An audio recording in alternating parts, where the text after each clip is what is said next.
안녕하세요. 삶의 깊이를 더하는 이야기, 지식과 감동을 전해드리는 채널입니다. 오늘의 이야기에 귀 기울여 주시기 전에 잠시 시간을 내어 구독과 좋아요를 눌러주시면 저희가 더 좋은 콘텐츠를 만드는데 아주 큰 힘이 됩니다. 여러분의 따뜻한 응원이 저희에게는 가장 큰 격려입니다. 1997년 8월, 괌으로 향하던 대한항공 801편 여객기는 착륙 직전 악천후와 기체 결함으로 추락했습니다. 승객과 승무원 254명 중 229명이 목숨을 잃은 비극적인 참사였습니다. 만약 이 사고로 공식 사망자 명단에 올랐던 한 대한민국 육군 장교가 30년이라는 세월이 흐른 뒤 수백억 원의 자산가가 되어 가족 앞에 나타난다면 여러분은 믿으시겠습니까? 이것은 한 편의 영화보다 더 영화 같은, 그러나 차가운 현실이 담긴 한 남자의 기적과 배신, 그리고 용서에 관한 이야기입니다. 이야기는 시간을 거슬러 제가 28살의 패기 넘치는 육군 장교였던 1997년으로 향합니다. 저는 당시 미군과의 합동훈련 기법을 배우고 최신 군사기술을 습득하기 위한 6개월간의 연수 과정에 선발되었습니다. 제 인생의 새로운 장이 열릴 것이라는 기대감에 가슴이 부풀어 올랐죠. 가족들의 배웅을 받으며 올랐던 그 비행기가 제 운명을 송두리째 바꿔놓을 줄은 꿈에도 몰랐습니다. 태평양의 밤하늘을 순항하던 비행기는 목적지 도착을 불과 1시간 앞두고 갑작스러운 태풍을 만났습니다. 기체는 미친 듯이 흔들렸고 유압 시스템 고장 경고등이 섬광처럼 터졌습니다. 순식간에 기내는 아수라장으로 변했습니다. 천장에서 산소 마스크가 떨어져 내리고 승객들의 절규와 비명이 뒤섞였습니다. 저는 창밖으로 보이는 칠흑 같은 바다를 보며 어머니의 얼굴을 떠올렸습니다. 어머니, 죄송합니다. 그것이 저의 마지막 기억이었습니다. 그날 밤 공식 발표에 따르면 탑승객 183명 중 169명이 사망했습니다. 저 박준호 대위 역시 차가운 바닷속으로 사라진 사망자 중 한 명이었습니다. 하지만 기적은 존재했습니다. 의식을 잃은 채 파도에 떠밀려가던 저를 발견한 것은 괌의 작은 어촌 마을 어민들이었습니다.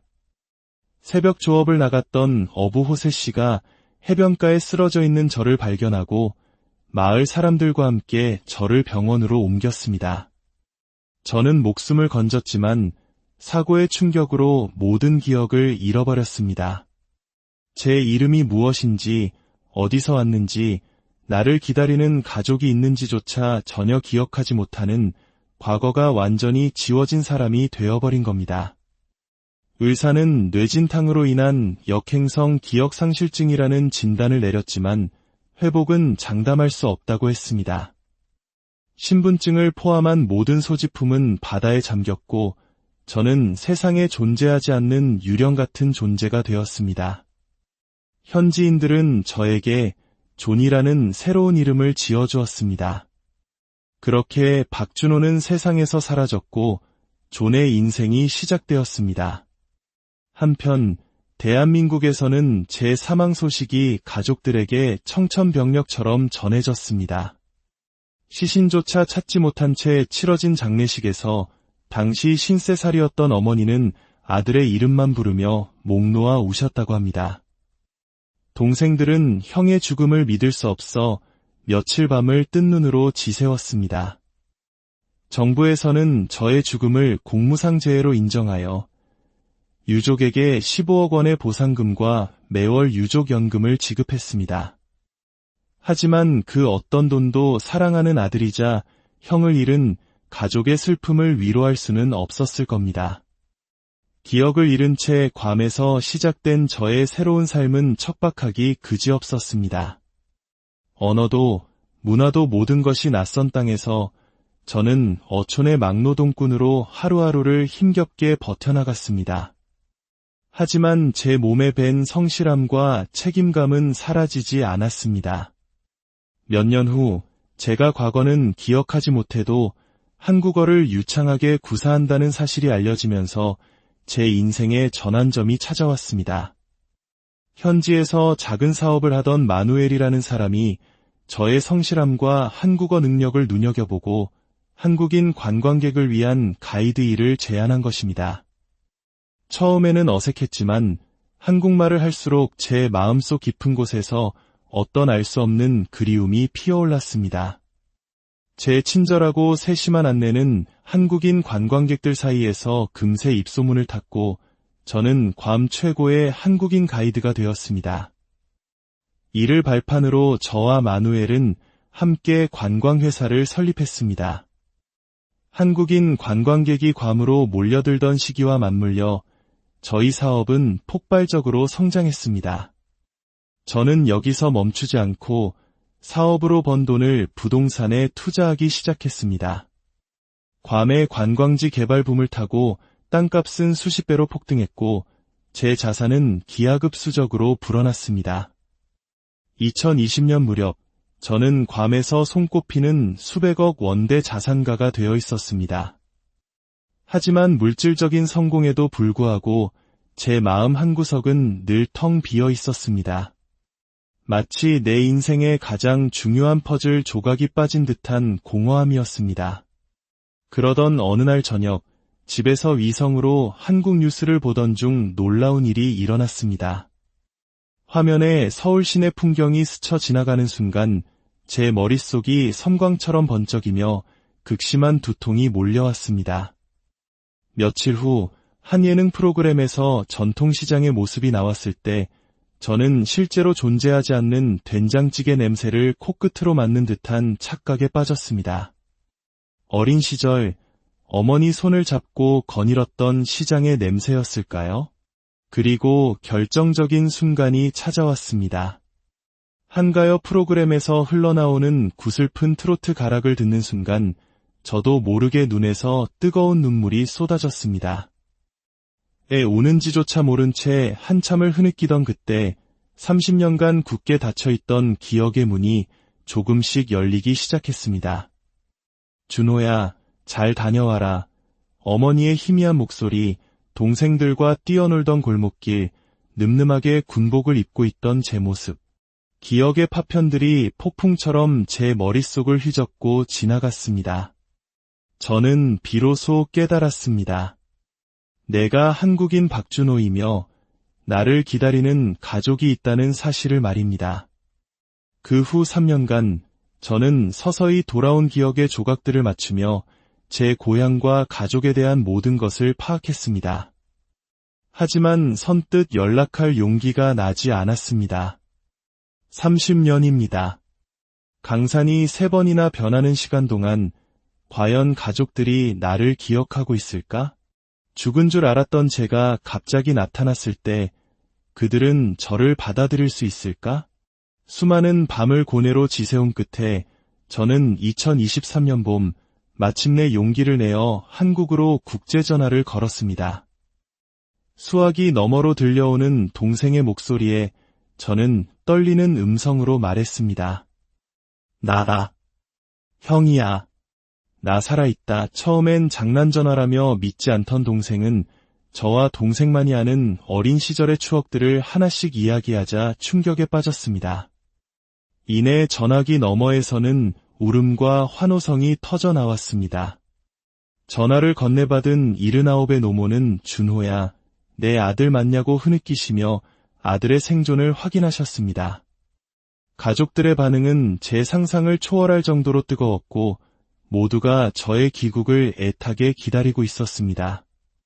저는 즉시 한국으로 돌아갈 준비를 시작했습니다. 30년간 괌에서 이룬 모든 것을 정리했습니다. 부동산을 매각하고 회사 지분을 동업자에게 넘겼습니다. 저의 결정을 아쉬워하면서도 진심으로 축하해주는 현지 친구들에게 작별 인사를 고하고 저는 30년 만에 귀향길에 올랐습니다. 인천국제공항으로 향하는 비행기 안에서 저는 30년 전 그 끔찍했던 사고를 떠올렸지만 두렵지 않았습니다. 그리운 가족의 품으로 돌아간다는 설렘이 모든 것을 압도했기 때문입니다. 하지만 인천공항 도착 게이트를 나선 순간 저를 맞이한 것은 차가운 현실이었습니다. 그토록 저를 반기던 가족들 중 단 한 명도 마중을 나와 있지 않았습니다. 당황스러웠지만 급한 사정이 있었을 거라 애써 스스로를 위로하며 택시를 타고 기억 속의 집 주소로 향했습니다.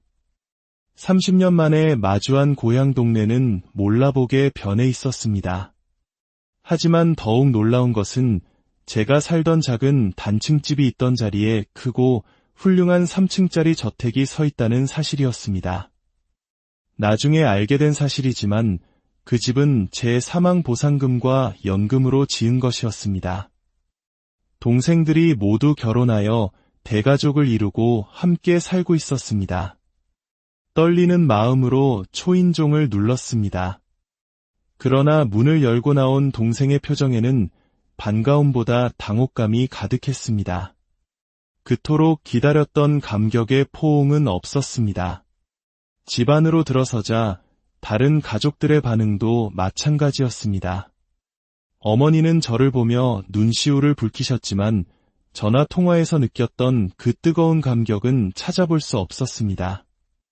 모두가 저를 어색하고 불편한 존재로 대하는 듯했습니다. 저는 마음속 깊은 곳에서 피어오르는 불안감을 애써 억눌렀습니다. 30년 만의 재회이니 어색할 수도 있다고 생각했습니다. 하지만 며칠간 함께 지내면서 저는 그들의 태도에 숨겨진 진짜 이유를 깨닫기 시작했습니다. 가족들은 저의 안부보다 제가 괌에서 어떻게 살아왔는지 그리고 재산은 얼마나 모았는지에 대해 집요하게 물었습니다. 그리고 귀국한 지 일주일째 되던 날밤 저는 우연히 거실에서 동생들이 나누는 대화를 엿듣고 말았습니다. 그들의 대화는 제 심장을 얼어붙게 만들었습니다.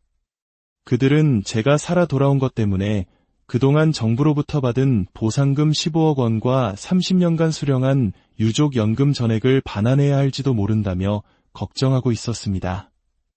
최악의 경우 지금 살고 있는 이 집까지 팔아야 할 상황을 우려하고 있었습니다. 그리고 동생의 입에서 나온 마지막 한마디가 제 가슴에 비수처럼 꽂혔습니다. 형한테 그냥 죽은 사람으로 계속 살아달라고 부탁해보면 어떨까? 가족의 안락한 삶을 위해 제 존재 자체를 다시 한번 지워달라는 끔찍한 결론이었습니다. 그 순간 30년간 제가 품어왔던 가족에 대한 그리움과 사랑이 한낱 신기루처럼 부서져 내렸습니다. 혈육의 정보다 돈이 더 중요했던 가족. 그 참혹한 진실 앞에 저는 깊은 절망에 빠졌습니다. 다음 날 동생은 제게 조심스럽게 그 말을 꺼냈습니다. 가족 모두를 위해 저의 생존 사실을 정부에 신고하지 않고 유령처럼 함께 살 수는 없겠냐는 제안이었습니다. 제 마음속에 남아있던 마지막 희망의 불씨마저 꺼져버렸습니다. 저는 더 이상 견딜 수 없었습니다. 말없이 짐을 싸기 시작했습니다. 이런 차가운 배신 속에서 사느니 차라리 모든 것을 버리고 돌아온 어리석은 놈이라는 비웃음을 받더라도 괌으로 돌아가는 편이 낫다고 생각했습니다. 제가 짐을 싸는 모습을 보면서도 가족 중 누구도 저를 적극적으로 붙잡지 않았습니다. 오히려 그들의 얼굴에는 안도하는 기색마저 스쳐 지나갔습니다. 제가 한국을 떠나기로 결심한 바로 그날 밤이었습니다. 예상치 못한 일이 벌어졌습니다. 79의 노모가 동생들을 모두 이끌고 제 방문을 두드렸습니다. 어머니의 얼굴에는 이전과는 다른 비장함이 서려 있었습니다. 방문이 열리자 어머니는 떨리는 목소리로 입을 열었습니다. 준호야, 우리가 잠시 돈에 눈이 멀어내게 얼마나 큰 죄를 지었는지 모르겠다. 미안하다. 정말 미안하다. 어머니는 눈물을 흘리시며 제가 사고로 세상을 떠났을 때의 그 찢어지는 고통을 고백하셨습니다. 아들을 잃은 슬픔에 몇 년을 제정신이 아니었으면서도 고작 돈 때문에 30년 만에 기적처럼 돌아온 아들을 외면하려 했던 자신을 자책하셨습니다. 그리고 단호한 목소리로 선언하셨습니다. 당장 내일 아침 정부에 아들의 생존 사실을 신고하고 그동안 받은 보상금과 연금을 모두 반환하겠다고 말입니다. 지금 당장은 힘들어지겠지만 돈보다 소중한 아들과 함께라면 어떤 어려움도 이겨낼 수 있다고, 그것이 진짜 가족이라고 말씀하셨습니다. 어머니의 말에 동생들도 제 앞에 무릎을 꿇고 오열하며 용서를 빌었습니다. 돈 때문에 잠시 이성을 잃었다며, 형을 잃었을 때의 슬픔을 잊고 어리석은 죄를 지었다며 통곡했습니다. 연로하신 어머니마저 무릎을 꿇으려 하시는 모습에 저는 황급히 어머니를 부축했습니다. 가족들의 진심 어린 눈물 앞에서 얼음장처럼 차가웠던 제 마음도 조금씩 녹아내리기 시작했습니다. 저는 오랜 침묵을 깨고 입을 열었습니다. 가족들을 용서하겠다고 말했습니다. 하지만 제게는 그들이 반드시 알아야 할 또 하나의 진실이 남아 있었습니다. 저는 조용히 제가 괌에서 관광사업으로 크게 성공하여 현재 수백억 원의 재산을 가지고 있다는 사실을 밝혔습니다. 모든 것을 정리하고 가족과 함께 살기 위해 돌아왔는데 고작 15억 원 때문에 저를 짐처럼 여기는 모습에 너무나 큰 상처를 받았다고 털어놓았습니다. 순간 방 안의 공기는 완전히 얼어붙었습니다. 가족들은 믿을 수 없다는 표정으로 저를 바라보았습니다. 자신들이 짐짝 취급했던 형이 그들이 평생 만져보지도 못할 거에게 자산가였다는 사실에 충격과 부끄러움으로 고개를 들지 못했습니다. 어머니는 두 손으로 얼굴을 가린 채 통곡하셨고 동생들은 자신들의 어리석음에 몸부림치며 울었습니다. 그들은 이제야 깨달은 것입니다. 자신들이 돈 때문에 얼마나 소중한 것을 잃을 뻔했는지를. 그 순간 30년간 쌓여왔던 그리움과 아픔, 원망과 용서가 한데 뒤섞여 눈물로 터져나왔습니다. 저희 가족은 서로를 부둥켜 안고 한참을 울었습니다. 그것은 진정한 의미의 재회였습니다. 석 달 후 저희 가족은 서울 근교의 넓고 아름다운 저택으로 이사했습니다. 연로하신 어머니와 동생네 가족들까지 모든 가족이 함께 지낼 수 있는 행복한 보금자리였습니다.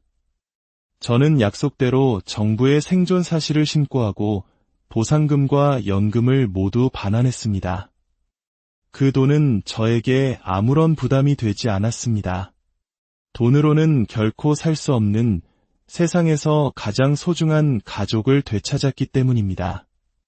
저녁 식탁에는 매일 웃음꽃이 피어났고 30년의 시간적 공백은 가족이라는 이름 아래 빠르게 메워졌습니다. 어느 날 저녁 거실 소파에 앉아 벽에 걸린 가족 사진을 바라보았습니다. 사진 속에서 환하게 웃고 있는 가족들의 모습을 보며 저는 비로소 깨달았습니다. 30년간의 길고 외로웠던 여행이 마침내 끝나고 저는 이제 진짜 나의 집으로 돌아왔다는 것을 말입니다. 이 이야기는 우리에게 질문을 던집니다. 당신의 삶에서 가장 소중한 것은 무엇입니까? 돈은 때로 우리의 눈을 멀게 하고 가장 중요한 가치를 잊게 만듭니다. 하지만 진정한 사랑과 가족의 유대는 그 어떤 시련 앞에서도 결국 가장 올바른 선택을 하게 만듭니다. 돈이 아닌 사람을 선택했을 때 우리는 돈으로는 결코 살 수 없는 진정한 행복을 얻게 될 것입니다. 오늘 이야기가 여러분의 마음에 깊은 울림을 주었기를 바랍니다. 시청해 주셔서 감사합니다.